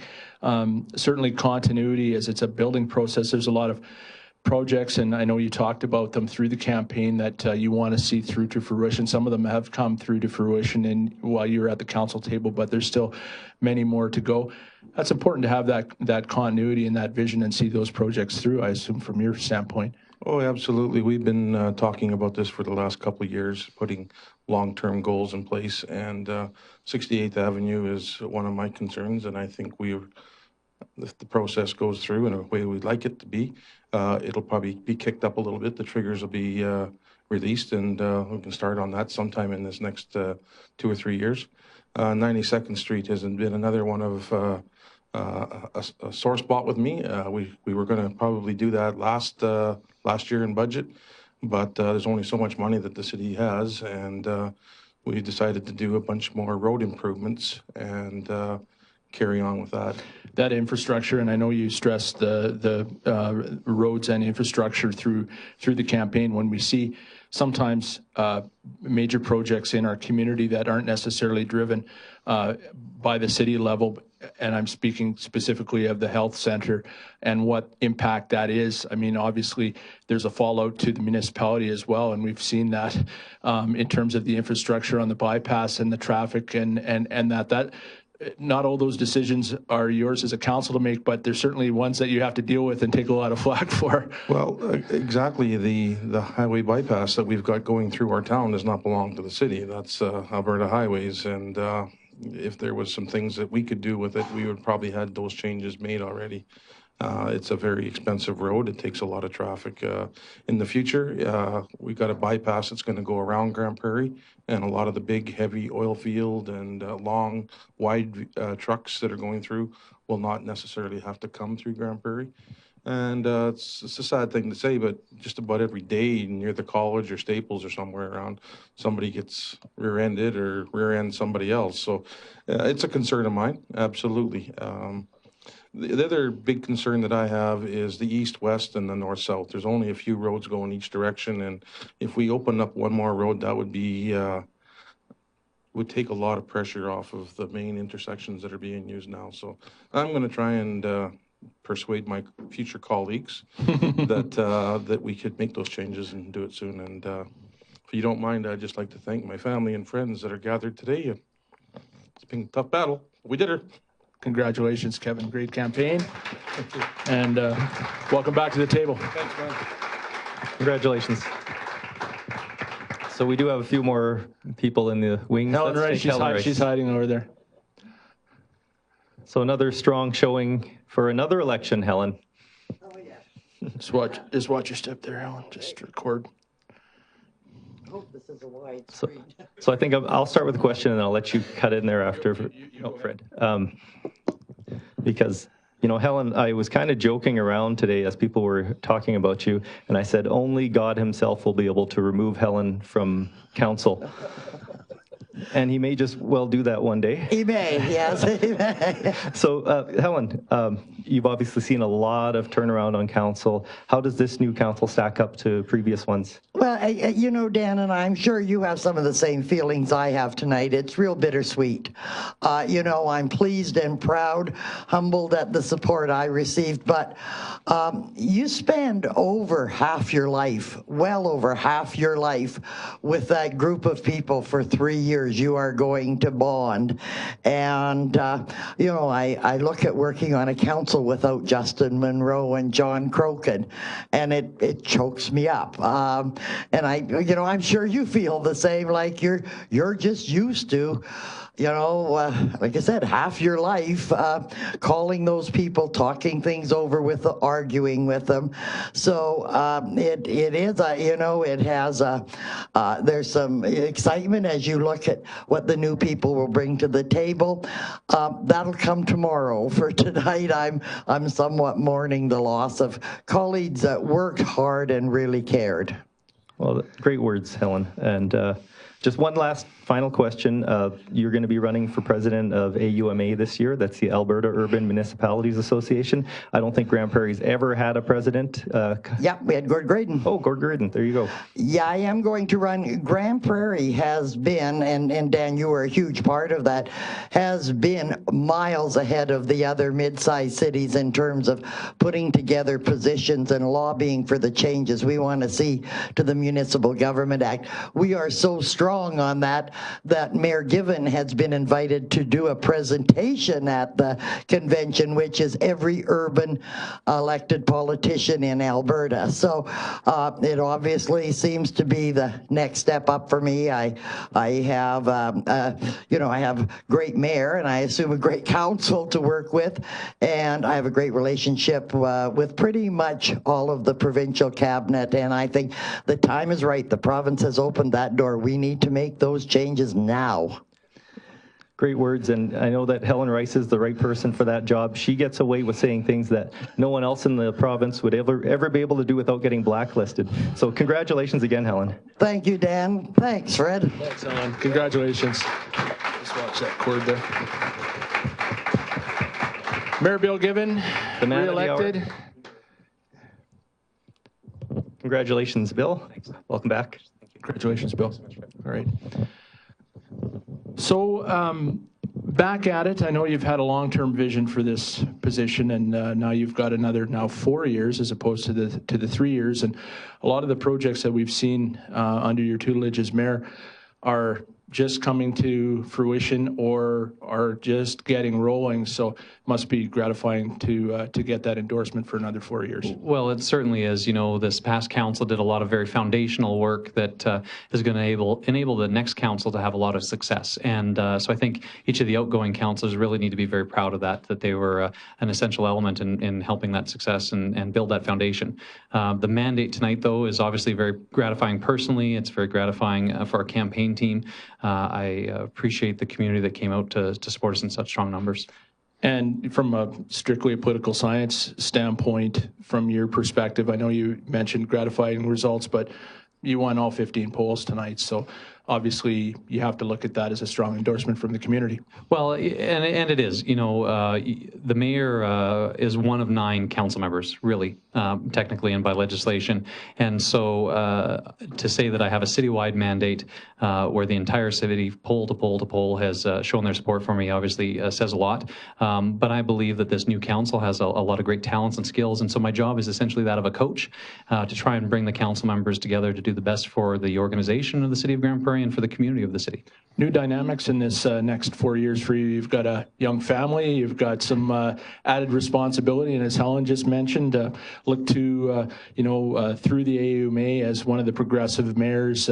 You mentioned, I noticed in the external media being referred to as a, what was it? There was an adjective about you being a techno, it wasn't geek, it was like a techno guru, yes, and being invited to address the medium-sized cities in Alberta, which are obviously some of the fastest growing entities in this country.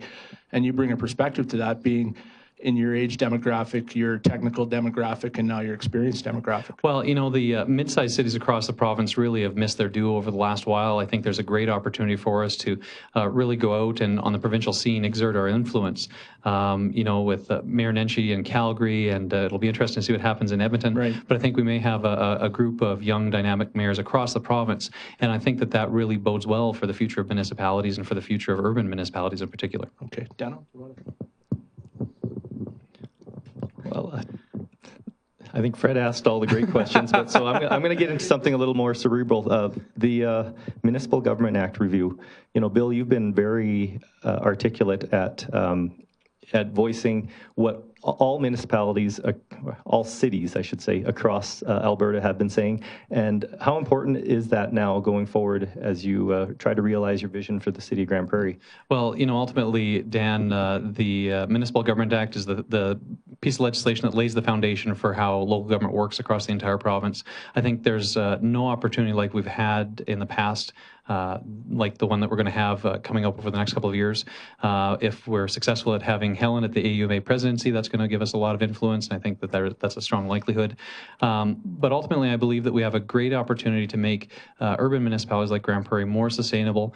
We have a great opportunity to recognize the way the economy works. We have a great opportunity to do better planning, and we're going to need the support of the provincial government to do that. But ultimately, I think if Albertans and people in communities from north to south speak up about how we want to have successful urban municipalities, I think we have a great opportunity to make some significant changes over the next few years.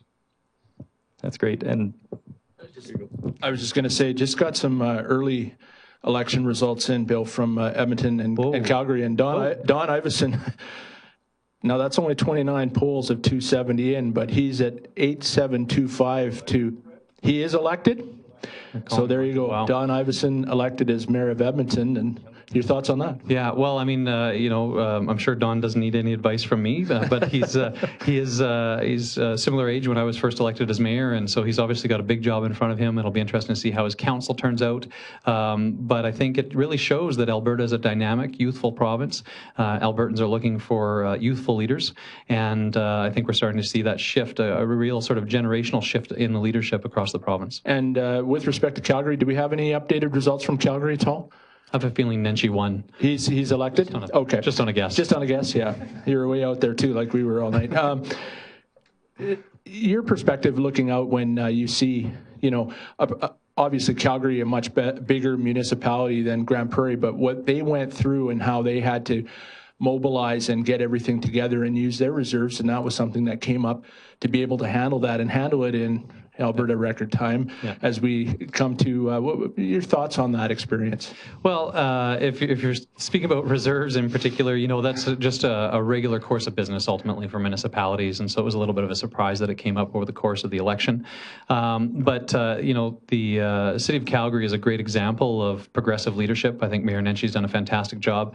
I think there's a lot of lessons that we can learn as a municipality, and ultimately that's what it's about. At the city of Grande Prairie, we're never shy about stealing great ideas. And ultimately, if somebody has blazed the trail and set a good example, if we can learn from that and replicate it here in Grande Prairie, that's what we'll do. I think there's a lot of great opportunities to learn from Calgary.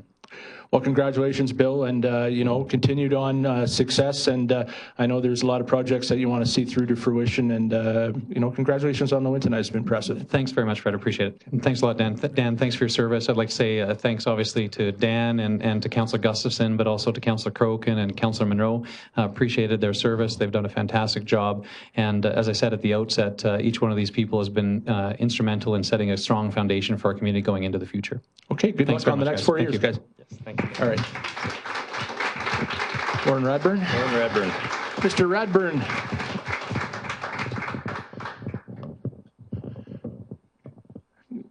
Going to give you the congratulations and the opportunity to have Dan go out and hit more chalk brushes on the wall, just like the good old days. Yeah. These things come back to bite you, don't they? So Lauren, top of the polls again. And this time, quite a resounding lead. So what does that mean to you? Well, I think that means to me that people respect me as a person and respect the work that I've done in 6 years. And as others have said, I've been involved in the community for many, many years. So I guess that builds up to develop some confidence in people, and that I think is why you see the result tonight. Yeah, I agree. You've always been a really good role model, and no one can keep up with Lauren when it comes to the just sheer workload on council. He takes care of all the agendas. I tell you, you can always look for Lauren to lead, and so congratulations there. Some new blood on council. We have a couple of younger candidates, so mentorship is going to be pretty important. Yeah. So my thoughts. These things are bittersweet, right? Because I'd also want to recognize Justin and John for their work, and it's always sad to see friends and colleagues leave. But the change of mix in any team is energizing. I found that last term, and I'm sure I'll find it this time. I think a new team, you serve different roles and you have different dynamics, and you find ways to work together in the best way possible. So in that sense, it's quite exciting. I was just going to say, Lauren, your family, long-time tradition in business, education, being part of the community, it brings that perspective to making long-range community decisions. And I think in terms of that, your educational background, and of course, you do all the reading and the fiscal number crunching as well. I think that result probably speaks to people saying, well, Lauren's going to make sure that the numbers crunch and this project makes sense. Do you get that sense from the electorate?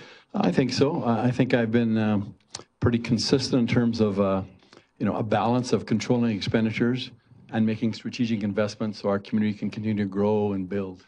And so I think it's finding that right balance and working with the team to find that balance is how I approach it. The other thing that's really important to me is that the community building. And I'm so excited about student associations, and we're getting to a size where we need those for the connectiveness so that we keep that small city feel.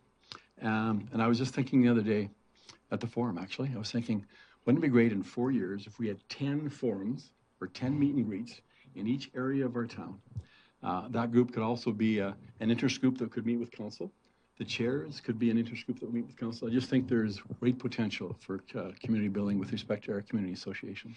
Yeah, it's a great idea. We actually talked about that in some of our pre meetings that perhaps it might not be a bad idea to appreciate that the word system has been kicked around, and obviously many people feel that we're not big enough or ready for that yet, that everybody should worry about all areas of the city.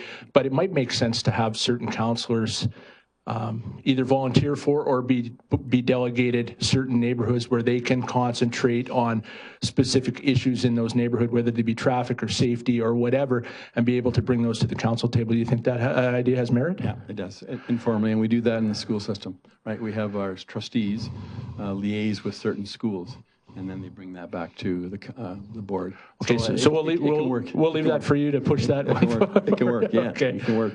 Congratulations, and go ahead and... yeah, I just want to, if you don't mind... No, go ahead. I do want to say one thing. Sure. So, about a month ago, my dad passed away. And so, changed our lives. He was a wonderful man. And as I said to my group of helpers, just before I came here, this one was for Dad. He was my mentor in terms of being a public servant and being in the public light. and he was a mentor for my brother to be a businessman, and it's worked out pretty fine. And so God bless Ernie. Nobody will forget Ernie anytime soon, that's for sure. No doubt about it. Congratulations, Lauren. Okay. Thanks, Lauren. So we have one last candidate here, one last successful candidate. Okay, Jackie Clayton. Watch the cord here, especially wearing those high heels. Well, they're, no, okay.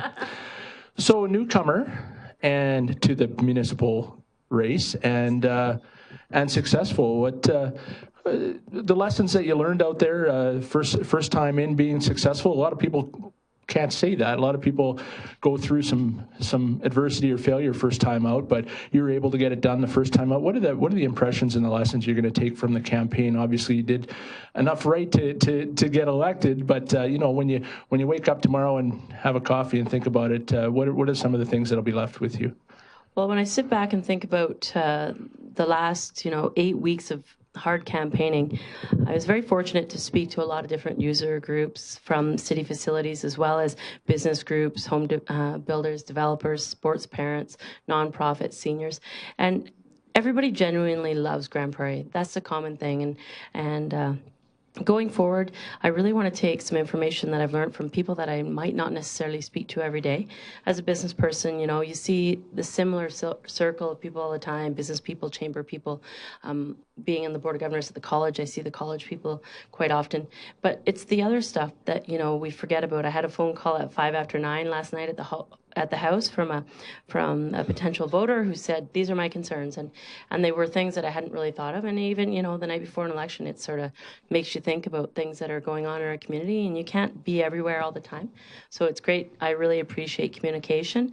As people have concerns, I would like to hear them. I mean, I'm a person that would rather sit down, talk about things, and get as much information as I can and go forward from there. So I've really been fortunate to meet a lot of groups and talk to a lot of different people and get a different perspective in some regards in the community. So Jackie, obviously, your life is about to be changed. Mm-hmm. This is a new position. It's going to be busy. Well, it's too late. They can't back out now. That's why. The door's still there. I didn't tell them beforehand that that it was a life-changing experience for me, and I have a feeling it will be for you as well. Mm-hmm. Anything that you really particularly want to take care of in the next 4 years on your term? I know that there's always going to be the standard issues of potholes, roads, and snow removal. But is there something you'd like to put your special stamp on? Truly going forward, I want to build a community that we as citizens are proud to hand over to our youth, to the future. I know that we continually get caught up in the busyness of Grande Prairie, and a lot of times we seem to be reacting. It's hard to be proactive when you're stretched so thin as a community and as individuals and as business people. But I think that we need to feel comfortable once in a while to step back and go, it's okay if we had to walk away today, we're proud of what we've provided for our children and for our grandchildren. So I think that going forward, sometimes we need to take a step back and appreciate what we truly have, because we're very fortunate in Grande Prairie, and sometimes we get caught up in the little things like the potholes and that kind of thing. So I think that I'd like to, after 4 years, feel that I've contributed to making things in a more comfortable, where everybody can feel they're really proud as opposed to worrying about little things. Okay, so Jackie, you also had a pretty powerhouse team. Mm-hmm. When you look at the members of the people who helped run your campaign, yep, they're also very heavily involved in provincial politics. Mm-hmm. Now, how much is that going to play into your role on council? In regards to my role, it's truly going to be an asset to the council as a whole. I mean, the council has a great relationship in Edmonton right now, and in regards to provincial and federal politics, I think I'll only add to the mix. There's a few new people that maybe don't have the experience that I've had an opportunity to get, but I think that going to Edmonton and going forward, the relationships that I bring to the table will only add for future growth in our community. That's great, and congratulations again. Thanks, and thank you. Look forward to following you on the council. Thank you so much.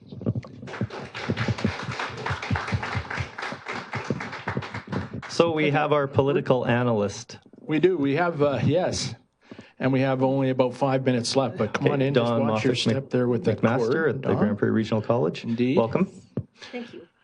So, political science numbers-wise, anything else, anything specific jump out at you tonight that would be the anomaly, I guess, in the vernacular that really jumped out at you? Obviously, there's some results that weren't probably that surprising, but some maybe were.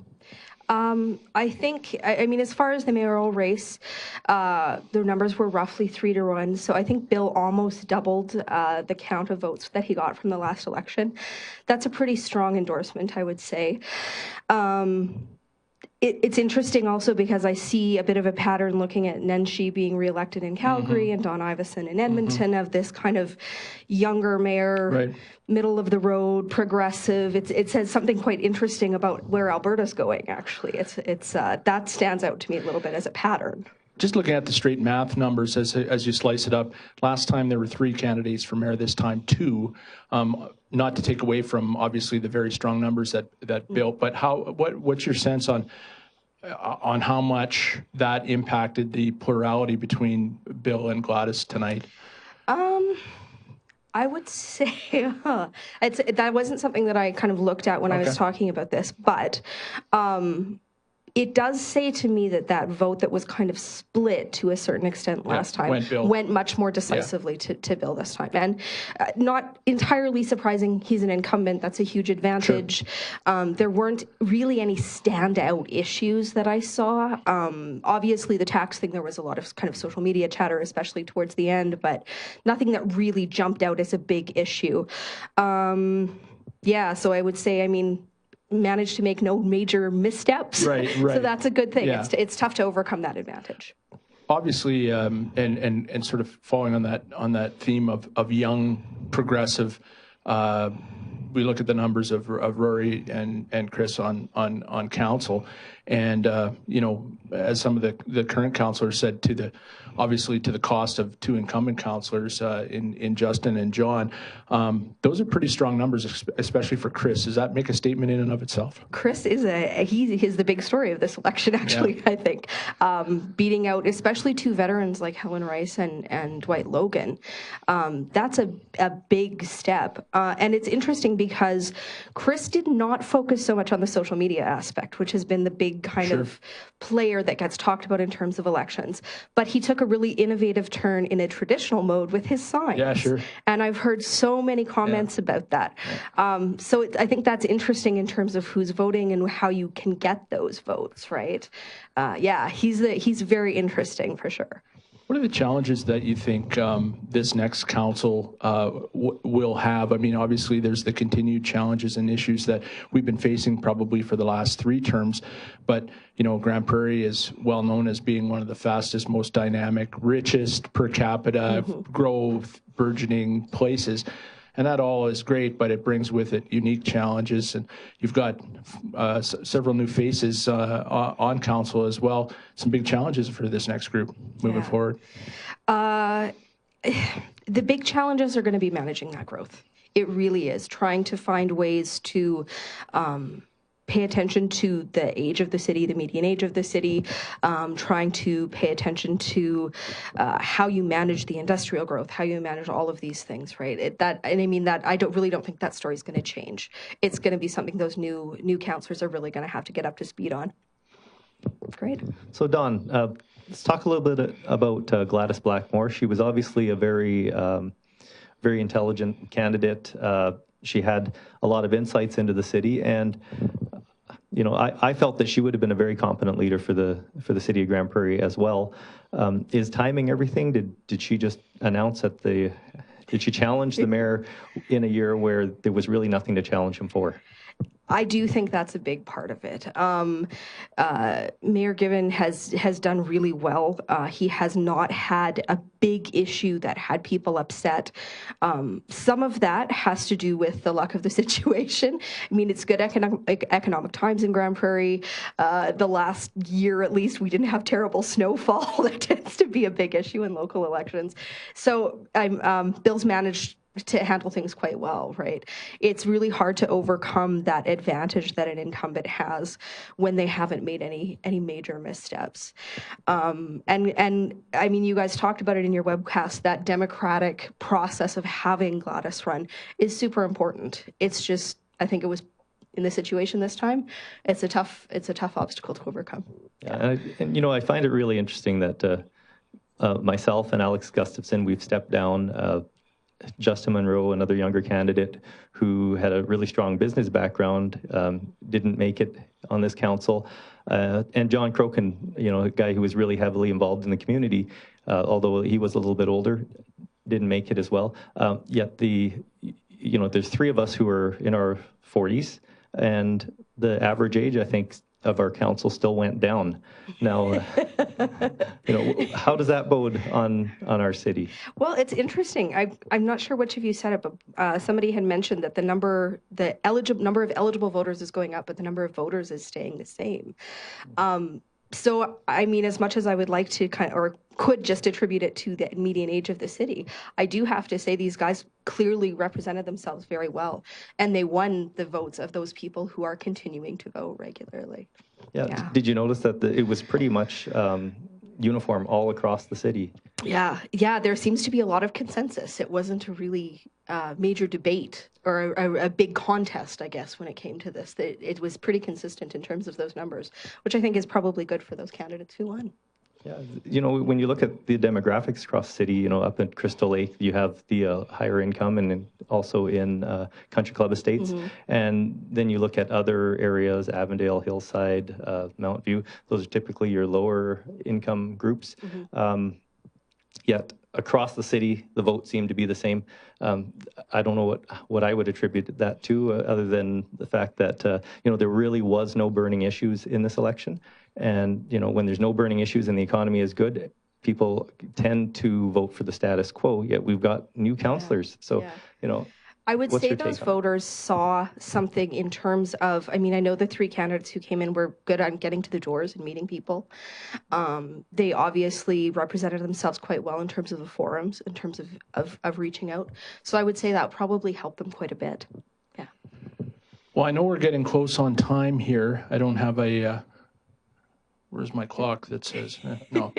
But really want to appreciate you taking the time to dissect some of those results for us and bringing your insight and continued good work at the college. Great. Thank you so much. Yes.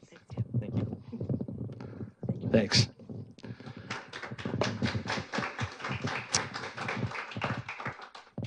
Okay, so are we comfortable with the sign-off at this point? Yeah, and I think we again have to give kudos to everyone who ran in the election, in all the elections, and even in the region. The county, we're not sure how that turned out. I haven't seen any of the results yet. It'd be interesting to see, especially that the one riding where you have, or the one seat where you have. I'm just checking my notes here. Sorry, I think Chelsea can put some information up on the screen. I'm just interested in specifically is it? She sent an email. Oh, sure. There you go. And now that I'm standing up and away from my, no, the division that has Jack O'Toole, who was a longtime member of county council, and then the incumbent running, and then another candidate in that riding who was quite vocal on mainly the dinosaur museum project. Why can't I find this? But Bernie Smashnock. Bernie Smashnock. Did I pass it? Did I miss it? Well, there's only that many pages. It can't be that. But that's interesting because you've got three candidates running there. Do we have access to those? To that that would be division. The one where Jack O'Toole and Bernie Smashnock and the incumbent. You have it there. The new dynamic between the potentially Ross Sutherland, a new county council. Are you saying Ross Sutherland is reelected? Okay, so we have the incumbent reelected there. So that's interesting. That relationship between the city and county did come into question at this election, and it was one of the issues, and mainly because of the annexation. Sure. So, yeah, I would really like to see those results. Once we get off the air, I think I'm just going to Google them myself. I'll find it. See, there's no excuse for not knowing anything these days. You can Google everything. That's right.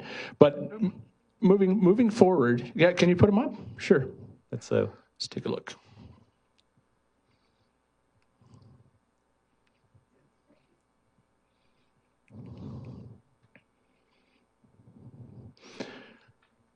Leanne Beaupre ahead in the polls, so that's not formalized. And Daryl Beeston in 2. Ross Sutherland elected. Brock Smith re-elected with 75%, so strong mandate for Brock.